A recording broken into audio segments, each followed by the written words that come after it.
Hi guys, आज के question answer है हमारे क्लास 12 हिंदी का चैप्टर है काले मेघ पानी दे। तो आइए स्टार्ट करते हैं इसके क्वेश्चन आंसर।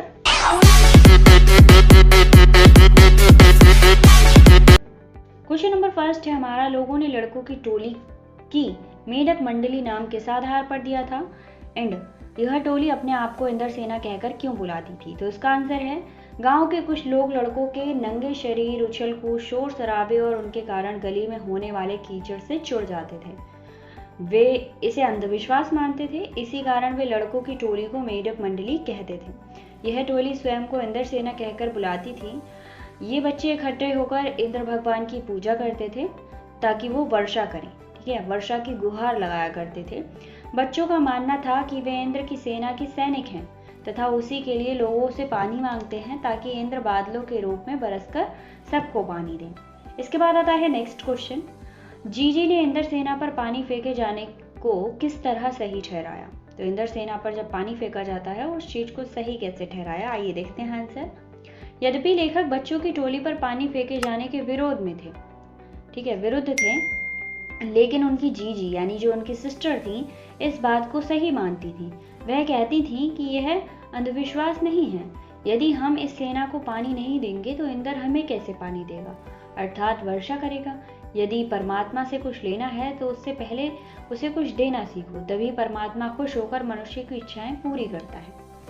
इसके बाद नेक्स्ट क्वेश्चन आता है हमारा, पानी दे गुड़धानी दे, मेघों से पानी के साथ साथ गुड़धानी की मांग क्यों की जा रही है। गाइज, अगर आपने इस चैप्टर के नोट्स प्रिपेयर नहीं किए हैं तो मेरी इंस्टा आईडी rstudy10 पर जाकर आप इसके नोट्स मुझसे ले सकते हैं और सारे चैप्टर्स के नोट्स मेरे से ले सकते हैं। और अगर आपने वीडियोस नहीं देखे हैं तो मेरे चैनल पर जाकर सारे वीडियोस देख लीजिए, सारे चैप्टर के वीडियोस प्रोवाइड हैं। इसका आंसर है, गुड़धानी गुड़ व अनाज के मिश्रण से बने खाद्य पदार्थ को कहते हैं। बच्चे मेघ से पानी के साथ साथ गुड़धानी भी मांग रहे हैं। पानी से प्यास बुझती है, साथ ही साथ वर्षा से ईख व धान उत्पन्न होता है। यह गुड़धानी से अभिप्राय अनाज से ही है, ठीक है। गुड़धानी का मतलब ये नहीं है कि वो गुड़धानी देंगे, गुड़धानी से मतलब है कि वो अनाज भी देते हैं। गांव की अर्थव्यवस्था कृषि पर आधारित होती है, जो वर्षा पर निर्भर करती है। अच्छी वर्षा से ही फसल होती है, जिससे लोगों का पेट भरता है और चारों तरफ खुशहाली छा जाती है। गाइस, ये था आपका थर्ड क्वेश्चन। नंबर 4 है हमारा, गगरी फूटी बैल पिसाए, इंद्र सेना के इस खेल गीत में बैलों के प्यासा रहने की बात क्यों मुखरित हुई है।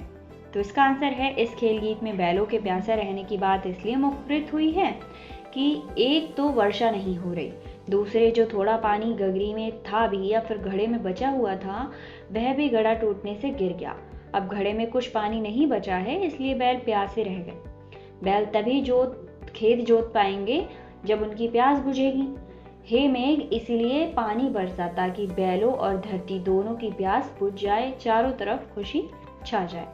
क्वेश्चन नंबर 5 है हमारा, इंद्र सेना सबसे पहले गंगा मैया की जय क्यों बोलती है। नदियों का भारतीय सामाजिक संस्कृति परिवेश में क्या महत्व है।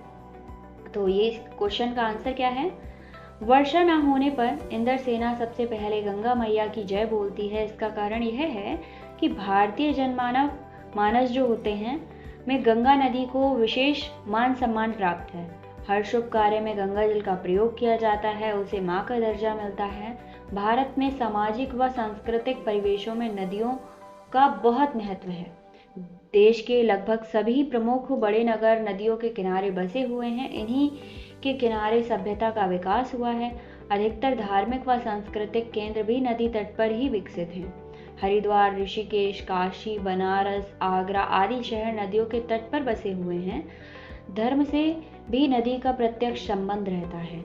नदियों के किनारे पर मेले लगते हैं। नदियों को मोक्षदायिनी माना जाता है। तो गाइस, ये था 5th क्वेश्चन का आंसर। लास्ट क्वेश्चन है हमारा 6। रिश्तों में हमारी भावना शक्ति बढ़ जाना, विश्वासों के जंगल में सत्य की राह खोजती हमारी बुद्धि की शक्ति को कमजोर करती है। पाठ में जीजी के प्रति लेखक की भावना के संदर्भ में इस कथन के औचित्य की समीक्षा कीजिए। तो इसका आंसर है, लेखक का अपनी जीजी के प्रति गहरा प्यार था। वह अपनी जीजू को बहुत मानता था। दोनों ने भावनात्मक संबंध बहुत गहरा था। लेखक जिस परंपरा का था या अंधविश्वास का विरोध करता था, जीजी उसी का भरपूर समर्थन करती थी। धीरे धीरे लेखक और उसकी जीजी के बीच में भावनात्मक शक्ति बढ़ती चली जाती है।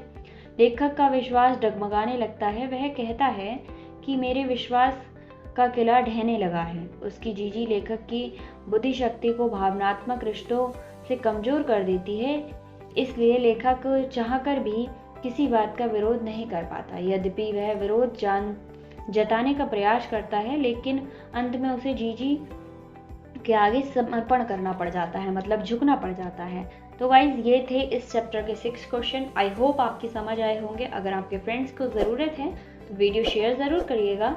एंड नोट्स के लिए मेरी इंस्टा ID RSstudyAdda पर जाकर आप ले लीजिए।